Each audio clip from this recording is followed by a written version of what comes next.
Hello everyone, स्वागत है आप सभी लोगों का। आज हम यहाँ पे टॉपिक जो डिस्कस करेंगे वो हमारा टाइम एंड वर्क है, पार्ट 6। ठीक है। और यहाँ पे कॉन्ट्रैक्ट बेस वाले जो क्वेश्चन है मोस्ट इंपॉर्टेंट है, जो पूछे जाते हैं उसको भी हम यहाँ पे डिस्कस करेंगे। ठीक है। तो आइए देखते हैं यहाँ पे टाइम एंड वर्क पार्ट 6। और पार्ट 6 में बात करें तो आपको बताते चले कि टाइम एंड वर्क का टॉपिक मोस्ट इंपॉर्टेंट टॉपिक है। वो गवर्नमेंट एग्जाम, जितने भी एग्जाम होते हैं, चाहे एसएससी, रेलवे, सीडीएस, बैंकिंग, हर एग्जाम में यहाँ पे पूछा जाता है। ठीक है। तो आगे बढ़ते हैं। आपको बताया भी था कि टाइम एंड वर्क का जो टॉपिक है, इसमें अगर हम बात करें तो बेसिक हमने आपको स्टार्टिंग में ही पार्ट 1 पार्ट 2 में बता दिया था। लेकिन फिर भी थोड़ा सा यहाँ बताते चले कि टाइम एंड वर्क की बात करें तो आपको यहाँ पे पता ही होगा, सीधे सीधे आप देख सकते हैं कि वर्क डन अगर हमको निकालना है तो time taken into rate of work, और वन वर्क निकालना है 1 अपॉन टाइम टेकन, और टाइम टेकन निकालना है तो 1 अपॉन रेट ऑफ वर्क। ठीक है। और आगे भी आपको पता ही होगा कि अगर यहाँ पर टोटल वर्क डन निकालना है तो ये भी आपको पता होगा, total work done number of days into efficiency होता है। ठीक है। यानी कार्य क्षमता के इक्वल होता है, मल्टीप्लाई करने पर होता है। अगेन यहाँ पे आप देख सकते हैं कि अगर आप यहाँ पे सीधे समझें, यहाँ पे आपको पता ही होगा कि एफिशिएंसी की बात करें तो efficiency 1 day work by a person is called efficiency. Time की बात करें तो टाइम क्या होता है, टोटल वर्क अपॉन एफिशिएंसी। यानी कार्य क्षमता को अगर हम टोटल वर्क से डिवाइड कर देते हैं तो क्या आ जाएगा, सीधे सीधे आ जाएगा टाइम। ठीक है। अगेन यहाँ पे आप देख सकते हैं कि अगर ये रेशियो की बात करेंगे तो आपको ये भी पता होगा कि वर्क एफिशिएंसी का जस्ट अपोजिट रेशियो जो होता है वो होता है टाइम का रेशियो। अगर ये 5 और 4 का रेशियो दिया है टाइम का, तो इसका जस्ट अपोजिट रेशियो जो होता है वो एफिशिएंसी का रेशियो होता है। यानी टाइम जो होती है इनवर्सली प्रोपोर्शनल 1 अपॉन एफिशिएंसी होता है। ठीक है। तो सीधे सीधे आपको ये पता ही होगा। उसके अलावा मैंने आपको बताया ही था लास्ट टर्म में, M1D1 H1 upon W1 equal to M2D2 H2 upon W2। यानी अगर हम रिलेशन की बात करें मैन डेज आर्ट्स और वर्क में, तो ये डायरेक्ट रिलेशन बन के आता है। और इसको आपको याद भी होगा, मैंने आपको बताया भी था कि अगर इसको गौर से देखेंगे तो आप समझ में आ जाए कि MDH मसाले वाले के अकॉर्डिंग आपको समझ सकते हैं कि इसका फॉर्मूला कैसे यूज होता है। ठीक है। कुछ हमने सवाल लास्ट टर्म में अप्लाई कराया था। आज कॉन्ट्रैक्ट बेस वाले क्वेश्चन होंगे, जो डील और कॉन्ट्रैक्ट वाले होंगे, उसको कैसे एक लाइन में किया जाना है वो हम यहाँ पे डिस्कस करने वाले हैं। ठीक है। तो देख लिया जाए अगेन कॉन्ट्रैक्ट वाले। पहला सवाल हम लोग यहाँ पे पढ़ते हैं। First, a contract was taken to build a bridge in 36 days. Contractor engaged 40 labor on work who work 8 hours per day. After working for 20 days, all labor went on a strike for 6 days. 10 labor were fired from job. How many extra worker per labor should be engaged on work so that they can finish the work on time by working 4 hours per day? तो I hope आपको ये सवाल समझ में आ गया होगा। Contract वाले की बात करें तो आप यहाँ पे देख सकते हैं कि सीधे सीधे एक ब्रिज को 36 डेज में बनाने का कॉन्ट्रैक्ट लिया गया। ठीक है। कॉन्ट्रैक्टर ने क्या किया, ठेकेदार ने 40 लेबर या मजदूर कार्य पर लगाए जो 8 घंटे प्रतिदिन कार्य करते हैं। 20 दिनों तक कार्य होने के बाद सभी जो लेबर हैं 6 डेज तक स्ट्राइक पर चले गए, और 10 लेबर भी कार्य पर से क्या कर दिए गए, हटा दिए गए। कितने एक्स्ट्रा वर्कर कार्य में लगाए जाने चाहिए कि वो प्रतिदिन 4 घंटे कार्य करके समय पर कार्य को समाप्त कर सके। ठीक है। तो इस टाइप के क्वेश्चन को कैसे किया जाना है, ये सेम वैसे ही M1D1 equal to H1 upon W1 equal to M2D2 H2 upon W2, इसी में ही रिलेशन आपको करेंगे। और कैसे अप्लाई होता है M1D1 H1 वो हम यहाँ पे बताएंगे कैसे करना है। अगर देख लिया जाए 36 का डेज का कॉन्ट्रैक्ट लिया, तो कॉन्ट्रैक्टर आपको पता है कि 36 डेज में कंप्लीट करना है तो कंप्लीट ही करना होगा। अगर इससे ज़्यादा दिन लगता है तो आपको पता है कि अगर कॉन्ट्रैक्ट दोबारा लेना है तो टाइम पर ही वर्क को कंप्लीट करना है। यानी जो भी कॉन्ट्रैक्ट लिया है टाइम पर ही कंप्लीट करेंगे। ठीक है। अब आप यहाँ पे देखिए कि एक कॉन्ट्रैक्टर ने ब्रिज बनाने के लिए 40 लेबर लगा दिए, 8 आवर पर डे वर्क करते हैं जो लोग। ठीक है। 20 दिन के बाद जहां भी आए आफ्टर 20 डेज, जहां भी आए आफ्टर 20 डेज तो आप ब्रेक कर लीजिएगा। यानी यहां पे आपको अप्लाई करना होगा M1D1 इक्वल टू M2D2। देखिए यहाँ पे 40 वर्कर वर्क कर रहे हैं 8 आवर पर डे। 20 दिन के बाद यानी 20 दिन का वर्क हो गया है तो आप माइनस करोगे 20। ठीक है। जो कि 20 डेज का हो गया, तो रिमेनिंग वर्क जो बचा होगा उसी को तो कंप्लीट करेंगे। रिमेनिंग डेज कितने दिन का बचा हुआ है, तो आप लिखेंगे 16 इंटू ये हो जाएगा 8। यहां तक समझ में आ गया। तो हो गया ये M1 D1 और M2, M1 D1 H1। W यहाँ पे वर्क सेम है। अगेन आगे देखते हैं, 6 दिनों तक हड़ताल पर चले गए। 20 दिन के बाद क्या हो गया, 6 डेज तक क्या हो गया, स्ट्राइक पे चले गए। 10 लेबर भी चले गए, तो लेबर यहाँ पे कितने थे, 40। 10 चले गए तो बचे कितने, 30। अभी आपके पास 30 हैं, ठीक है। और 6 दिन तक वर्क हुआ ही नहीं। जब 6 दिन का वर्क कंप्लीट नहीं हुआ, यानी काम हुआ ही नहीं, तो 16 दिन में जो होना था अब 10 दिन में करना है। ये बात समझ में आ गई कि वे 4 घंटे प्रतिदिन कार्य करें। तो इसका मतलब क्या हो गया, टोटल वर्कर या लेबर कितने होने चाहिए, तो M2 निकालना है कि वे 10 डेज में कंप्लीट करें, और वर्क पर डे कितना होना है, 4 आवर पर डे। अब 10 दिन कहां से है, आपको समझ में आ गया होगा, क्योंकि 16 दिन बचे थे, 6 दिन तो स्ट्राइक पे चले गए। जब 6 दिन स्ट्राइक पे चले गए तो बचा आपके पास 10 दिन। अब आपको 10 डेज में ही जो रिमेनिंग वर्क बचा है उसको कंप्लीट करना है, जो कि टाइम पर ही वर्क कंप्लीट हो जाए, ठीक है। इतनी बात समझ में आ गई। अब आप यहाँ पे देख सकते हो ये अप्लाई हो गया, सीधे सीधे ये यहाँ पे कट जाएगा 40 और ये 40। 16 8 से कितना होता है, 128 होगा। 128, 16 8 128 होता है ये, ठीक है। तो 128 आ जाएगा टोटल लेबर। लेकिन आपको बताना है कितने एक्स्ट्रा वर्कर लगा दिए जाएं। तो पहले आपके पास कितने थे, 36, ठीक है, डेज था, 30 दिन बचा था। इतना समझ में आ गया, 30 दिन में कंप्लीट करना था। अब आप यहाँ पे देख सकते हो कि ये 30 जो बचा है वो आपका डेज है। 36 दिन में बचा 20 दिन, 16 दिन, तो 16 दिन में 10 दिन हो गया। अब आप देखिए 10 चले गए।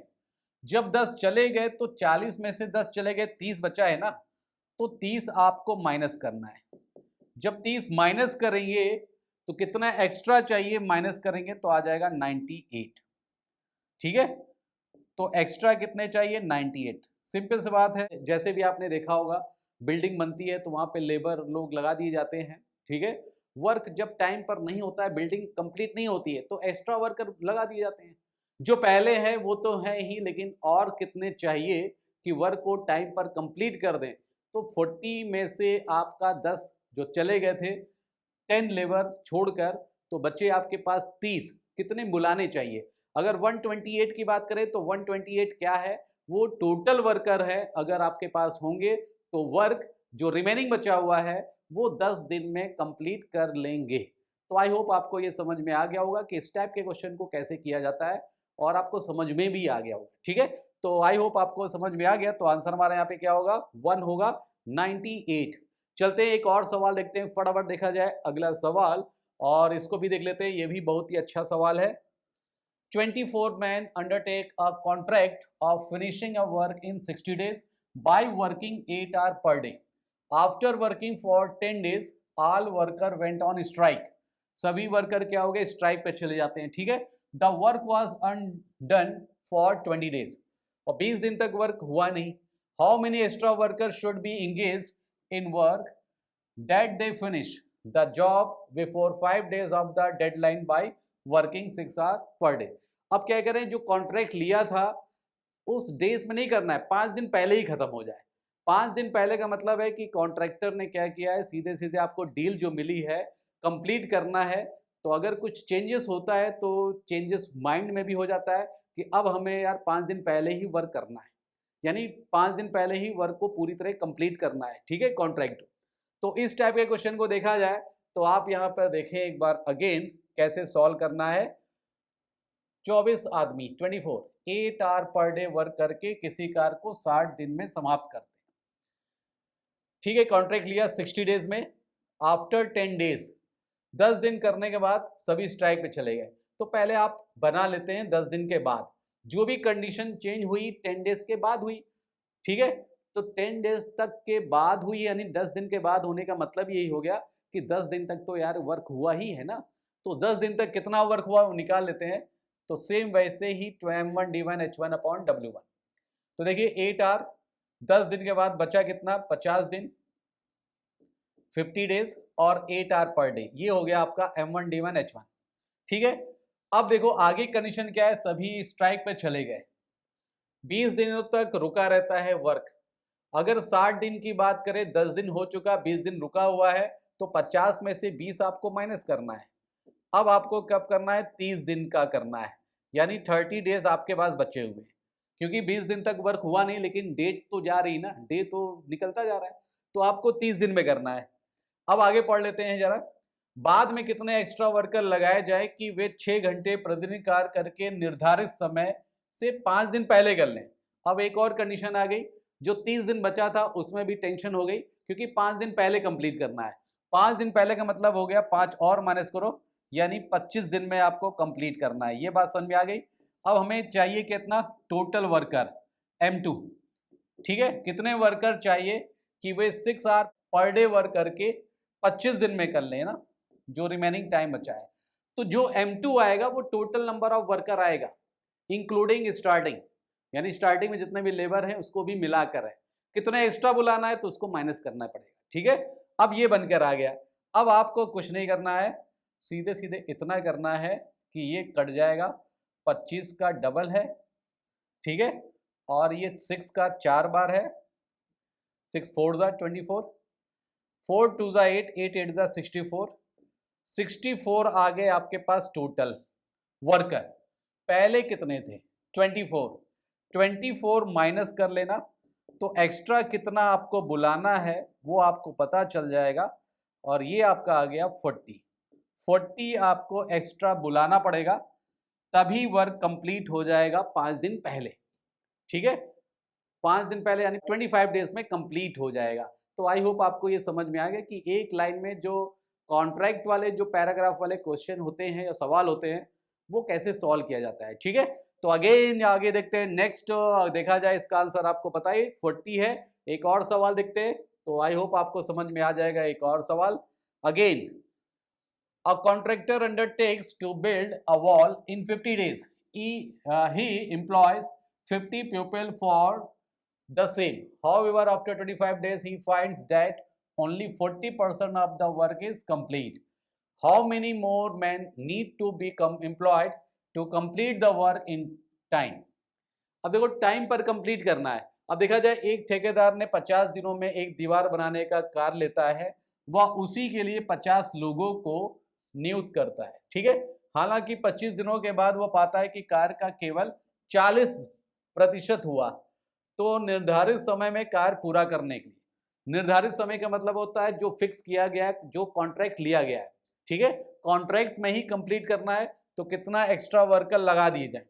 तो अप्लाई करते हैं सीधे सीधे, 50 दिन में कंप्लीट करना है, लगाया कितना? 50 लोगों को। ठीक है, अब देखिए 50 लोगों ने किया, 50 दिन में किया, तो 25 दिनों के बाद वो क्या पाया? 40% हुआ। अब बाकी से कोई मतलब नहीं, टाइम ड्यूरेशन दिया उन्हें, तो ये आ गया आपका 25 दिन के बाद कितना वर्क हुआ? 40%। अब वर्क अगर दिया है तो अपॉन में आएगा W1। ठीक है, M1 D1 H1 upon W1 equal to M2 D2 H2 upon W2। ठीक है, तो W नीचे आएगा। अब आगे देखा जाए, 25 दिन के बाद क्या हुआ? केवल 40% हुआ। समय पर कंप्लीट करना है कि कितने वर्कर लगा दिए जाए, तो ये आपको निकालना है M2। ठीक है, इतनी बात समझ में आ गई? कितने चाहिए, कितने चाहिए, यहाँ पर टोटल आ गया। टाइम पर कंप्लीट करना है, तो अगेन यहाँ पे बचा हुआ है रिमेनिंग टाइम 25। क्यों? क्योंकि डेज है 50, 25 दिन के बाद बचा कितना? 25 दिन में कंप्लीट करना है टाइम पर। तो कितना परसेंट करना है वर्क? 40 तो हो गया, 60% ही तो करना है, तो ये आ जाएगा आपका 60%। इतनी बात समझ में आ गई? तो M2 का मतलब क्या हो जाएगा? कितने और व्यक्तियों की नियुक्त करना आवश्यकता है। तो पहले हमें तो ये पता ही है, M2 निकालना है टोटल। तो बस थोड़ा सा सिंप्लीफाई करते हैं, ये कट जाएगा, और ये देखो ये भी कट गया है, 2 से काट देते हैं, 2 2 ज़ा है, 2 3 ज़ा है, और ये 25 है, और ये क्रॉस मल्टीप्लाई है, ये 75 है। 75 में से आपको क्या करना है? 50 तो यहाँ पर थे ही ना, कुछ स्ट्राइक हुआ ना कुछ लोग गए, जो जितने पहले थे उतने हैं। 75 चाहिए, कितने लोगों को बुलाना है? 50 आपके पास एक्स्ट्रा पहले से है, तो भाई 25 लोगों को बुला लो। 25 लोगों को बुला लेंगे तो आपका वर्क जो है टाइम पर ही कंप्लीट हो जाएगा। ठीक है, तो आई होप आपको ये समझ में आ गया कैसे इसको अप्लाई करना है। ठीक है, चलते हैं नेक्स्ट। इसका आंसर आपको पता है 25, तो आगे चलते हैं। नेक्स्ट क्वेश्चन देख लेते हैं अगेन, एक और सवाल। A contractor employed 200 men to finish 5/6 of total work in 10 days. Due to rain, the work was stopped and 2/5 of work was also destroyed. अब देखिए जितना भी वर्क हुआ था अब डिस्ट्रॉयड भी हो रहा है, यानी जितना भी वर्क हो रहा फिर बिगड़ जा रहा है, यानी कि बेकार हो गया। ठीक है, जैसे यहाँ पे देखा जाए डिस्ट्रॉयड हो गया, जो भी किया था खत्म। आफ्टर रेन ओनली, हाँ ठीक है, after rain only 150 man came on work. तो यानी कि बारिश के बाद ये पता चला कि 150 लोग ही आए। In how many days the work whole work will be completed. अब देखिए कॉन्ट्रैक्टर ने 200 व्यक्तियों के साथ 10 दिनों में पूरे कार का 5/6 समाप्त करता है। वर्षा होने की वजह से, रेन होने की वजह से काम रुक जाता है, जिस कारण 2/5 वर्क क्या हो गया, बेकार हो जाता है। वर्षा के बाद 150 आदमियों को यानी व्यक्तियों को कार पर लगाया जाता है। तो बताएं पूरा काम कितने दिनों में पूरा होगा। ठीक है, तो इसको हम थोड़ा सा स्पेस लेना चाहेंगे और यहाँ पे आपको समझाना चाहेंगे। देखिए कॉन्ट्रैक्टर की बात हो, सेम वैसा ही है कि पहले है कितना, समाप्त करता है 5/6। तो अगर ये यहाँ पे देखा जाए जो की पॉइंट है आपका, ये फ्रैक्शन है 5/6 और 2/5। इससे क्या होगा कि आप होल नंबर में वैल्यू ले लें। होल नंबर की बात करें तो 5/6 और 2/5 में इसकी एलसीएम ले लें। 6 5 का एलसीएम कितना होता है, 30। तो 30 हम मान लेते हैं, ये क्या है, वर्क है। क्या है आपका, वर्क जो कंप्लीट करना है नंबर में। अब यहां पे देखा जाए कि 200 वर्कर लगाए जा रहे हैं 10 दिनों के बाद। 10 दिनों के बाद क्या हुआ, वर्क कितना कंप्लीट हुआ, 5/6। तो देखो ये टोटल वर्क है, इसका 5/6 निकाल लो, कितना आ जाएगा, 25। तो 25 वर्क हो चुका। भाई 30 है तो इसका 5/6, 6 5 5 5 25। तो 25 वर्क हो चुका। इतनी बात समझ में आ गई। बचा हमारे पास रिमेनिंग 5 वर्क। ठीक है, 5 वर्क यहाँ पे बच गया। अब आपको क्या करना है, उसके बाद वर्षा के बाद कितने लोग आए, भाई रेन हो गया तो बाकी भाग गए होंगे। ठीक है, तो 150 लोग बचे। अब 150 करना है, 150 करना है और कितने दिनों में करना है, डेज निकालना है। डेज निकालना है, कितने दिनों में करना है। अब आप देखा जाए डिस्ट्रॉयड हो गया वर्क, वर्क देखा जाए कितना डिस्ट्रॉयड हुआ, 2/5। तो जितना भी वर्क कंप्लीट हुआ था, कंप्लीट कितना हुआ था, 25। जो काम आपने किया, जैसे कहते हैं ना कि आप कुछ बना रहे हैं, जैसे कुम्हार होगा तो कहते नहीं कि उस पर बनाता है, कह सकते हैं कुम्हार बना रहा है तो मिट्टी वाले खिलौने बना रहा है तो टूट गए, बेकार हो गए, वो भी एक टाइप का वर्क है।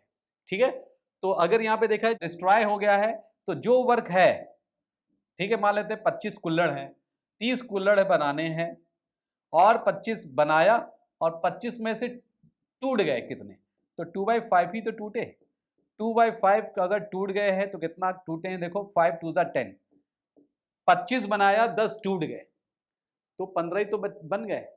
बचे कितने, तो 5 रिमेनिंग, 10 जो डिस्ट्रॉय हो गए हैं, यानी आपको 15 और बनाने हैं। भाई जो डिस्ट्रॉयड हो गए इसको दोबारा बनाना पड़ेगा और जो रिमेनिंग बचा है उसको भी आपको ऐड करना पड़ेगा। तो इसका मतलब कुल्हड़ जो आपको बनाने हैं वो 15 बनाने हैं। यहां तक समझ में आया। अब आपको कुछ नहीं करना, बस धीरे धीरे स्लोली स्लोली इसको कैलकुलेट करना है और देख लिया जाए कैसे कैलकुलेट होता है। ये देखिए कट गया और इससे अच्छा है कि इसको काट दो। ठीक है, और ये 25 ये भी कट जाएगा। तो आप देखेंगे कितनी बार कट जाएगा, तो सीधे सीधे कि यहाँ पे देखा जाए कितने दिनों में समाप्त कर लेंगे। तो 25 4 बार होता है 400, 8 बार यहाँ पे होगा, 25 8 200 होता है, तो ये आ जाएगा 8। ठीक है, इतना आ जाएगा आपका आंसर 8। पूरा कार कितने दिनों में समाप्त होगा। अब पूरे कार की बात हो रही है, तो पूरा कार की बात हो रही, 10 दिन के बाद 8 दिन और लगेंगे, तो 10 डेज तो ये पहले वाला, 8 दिन रिमेनिंग वाला जो डिस्ट्रॉयड हो गया, यानी जो भी वर्क कंप्लीट नहीं हुआ वो भी तो हमको ऐड करना पड़ेगा। 10 और 8 मिलके कितना हो गया, 18 हो गया। तो इसका मतलब 18 होगा इसका राइट आंसर, यानी टोटल वर्क कंप्लीट होगा इंक्लूडिंग डिस्ट्रॉयड। डिस्ट्रॉयड होने के बाद जो टाइम वेस्ट हुआ तो लगेगा आपका 18 दिन। 10 दिन स्टार्टिंग के, 8 दिन बाद के, टोटल मिला के 18 दिन में आपका वर्क कंप्लीट हो जाएगा। तो आई होप आपको ये समझ में आ गया होगा कि इस टाइप के जो बड़े बड़े पैराग्राफ वाले सवाल होते हैं उसको करते कैसे हैं, ठीक है। और ये मोस्ट इंपॉर्टेंट क्वेश्चन है, कई एग्जाम में पूछा गया है। जो भी गवर्नमेंट एग्जाम की बात करें तो गवर्नमेंट एग्जाम में क्या है, एसएससी हो, सीजीएल हो, और चाहे रेलवे हो, चाहे बैंकिंग हो, चाहे सीडीएस हो, कोई भी एग्जाम, सभी एग्जाम में टाइम एंड वर्क और कॉन्ट्रैक्ट वाले क्वेश्चन पूछे जाते हैं, ठीक है। तो ये मोस्ट इंपॉर्टेंट है, इसका आंसर आप देख लेते हैं 18 है। तो आई होप आपको ये समझ में आ गया होगा। इस टाइप के क्वेश्चन आपको एक और बताते हैं, ठीक है, उसके बाद आगे बढ़ते हैं। एक सवाल और, a road construction agency takes up the work of making a road 189 kilometre long in 15 months, ठीक है। He engages 256 men, but after 1/5 of the time, agency finds that only 1/6 of the work has been completed. How many more men should be now employed to complete the work in time? तो time पर ही complete करना है। तो सीधे सीधे road की बात हो रही है, तो एक सड़क निर्माण एजेंसी 15 महीनों में एक 189 किलोमीटर लंबी सड़क बनाने का ठेका लेती है। अब देखो, रोड बनाओ चाहे बिल्डिंग बनाओ, वर्क तो वर्क होता है, इसमें भी कॉन्ट्रैक्ट मिलता है, ठीक है। तो अब आपको बनानी है 189 किलोमीटर लंबी सड़क, ठीक है। अब 256 यानी 256 वर्कर को लगाया गया, लेकिन 1/5 टाइम के बाद एजेंसी को पता चलता है कि कार का केवल 1/6 पार्ट पूरा हो गया और कार को समय पर पूरा करना है। अब कितने और वर्कर को लगाया जाना चाहिए? सिंपल सी बात है, वैसे ही हो गया कॉन्ट्रैक्ट, कॉन्ट्रैक्ट के अकॉर्डिंग करना है तो सेम वही M1D1। तो यहाँ पे स्पेस थोड़ा कम है, आगे यहाँ पे देखते हैं, इसको समझाते हैं। सीधे सीधे देखा जाए, M1D1 देखा जाए तो आपको पता ही है 256, ठीक है। 256 में 15 महीने की बात हो रही है और 189 किलोमीटर लंबी सड़क बनाने का कॉन्ट्रैक्ट लिया है, ठीक है। लेकिन एक 5वें समय के बाद जहां भी आफ्टर आए, 10 दिन बाद, 8 दिन बाद, 1/5 पार्ट के बाद, जहां भी आफ्टर आए वहां पर आप बना लो। पहले 1/5 की बात हो रही है तो टाइम, टाइम कितना है? 15 महीने, तो इसका 1/5 कर लो, 3 मंथ होगा। तो 3 मंथ में कितना हुआ बताओ? 3 मंथ के बाद पता चलता है कि वर्क का 1/6 पार्ट हुआ। तो वर्क कितनी है? रोड आपके पास 189 है, इसका 1/6 निकाल लेते हैं। 6 त्रिक 18 होता है, 6 कम 6 होता है, ठीक है, और 6 5 30 होता है। तो ये तो आ गया 31.5, 31.5 किलोमीटर क्या हो गई? रोड पूरी हो पाई। 1/6 का मतलब हुआ जितना भी टोटल है उसका 1/6 निकाल लो, इतनी रोड बन गई। अब भाई जो रोड बन गई दोबारा तो बनाओगे नहीं कि उसको बुलडोजर चला दिया ना, कि दोबारा रोड बना रहे, डामर बना रहे, ऐसा नहीं है। उसके बाद ही की तो बची हुई बनाओगे ना। तो 189 में आपको इसको माइनस नहीं करना पड़ेगा, सीधे सीधे 189 में आपको ये माइनस करना पड़ेगा 31.5।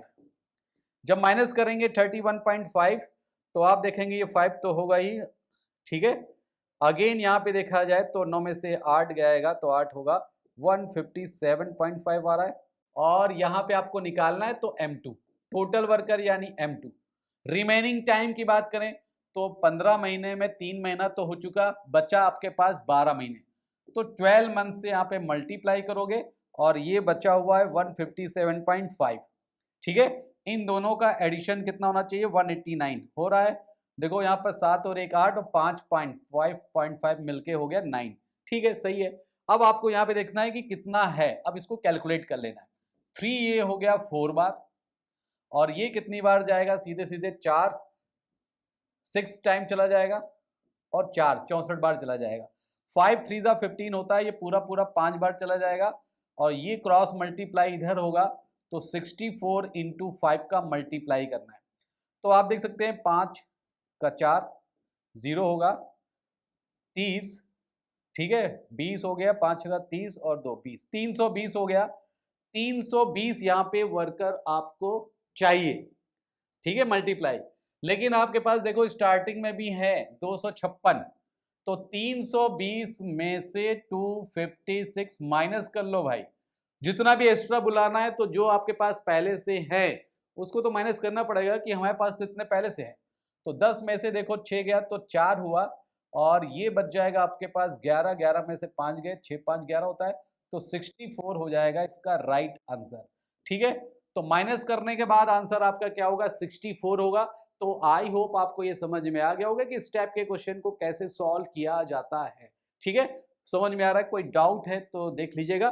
फिलहाल यहाँ पे देख लिया जाए तो हमने पूरा बता दिया है, एक एक बार करके पूरा प्रैक्टिस करेंगे। इस टाइप के क्वेश्चन जितने भी मिलते हैं आप लोग प्रैक्टिस करिएगा, तो आप एक ही लाइन में इस मेथड से M1D1 H1/W1 से पूरा सवाल लगा सकते हैं। ठीक है, तो अप्लाई करना मैंने बता ही दिया है।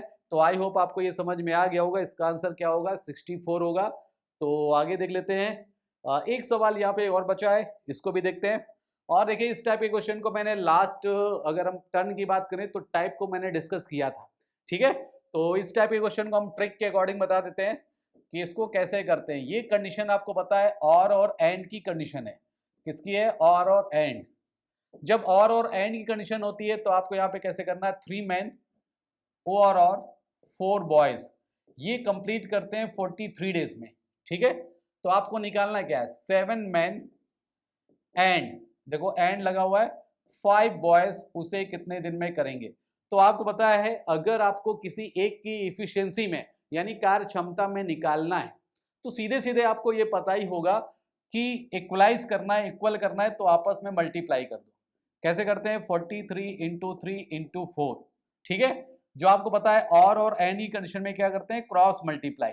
पहले यहाँ क्रॉस मल्टीप्लाई करेंगे तो 5 3 कितना होगा, 15, और 7 4 कितना होता है, 28। ठीक है, इससे डिवाइड कर देंगे। पहले जो भी रिलेशन दिया हुआ है आपस में मल्टीप्लाई, इक्वलाइज करने के लिए क्रॉस मल्टीप्लाई। ठीक है, तो आपको पता है 15 और 28 मिलके 43 हो रहा है, तो ये कैंसिल हो जाएगा। ऐड करने के बाद 43 43, 3 4 कितना होता है, 12। अब देखो कितना आसान हो गया, तो 12 होगा इसका राइट आंसर। तो और एंड की कंडीशन वाले क्वेश्चन बहुत ही ज्यादा एग्जाम में पूछे जाते हैं। तो आई होप ये भी आपको समझ में आ गया होगा। तो आपको लोग को सिर्फ इतना ही करना है कि प्रीवियस ईयर में जितने भी एग्जाम में अगर जिसकी भी तैयारी कर रहे हैं तो प्रीवियस ईयर का आपको प्रैक्टिस सेट करना है, या जो भी प्रीवियस ईयर में पूछा गया उसका प्रैक्टिस करना है। ठीक है, तो आज के लिए बस इतना ही। आगे हम कंटिन्यू करेंगे, पाइप एंड सिस्टम के बारे में डिस्कस करेंगे। सेम एज वैसा ही होता है जैसा कि टाइम एंड वर्क है, दोनों एक दूसरे से इंटरलिंक है। ठीक है, तो पाइप एंड सिस्टम का टॉपिक नेक्स्ट टर्म में आप लोग देखने को मिलेगा। ठीक है, फिलहाल इसका आंसर 12 डेज है, आपको समझ में आ गया। तो आज के लिए बस इतना ही। Okay, all the best, thank you.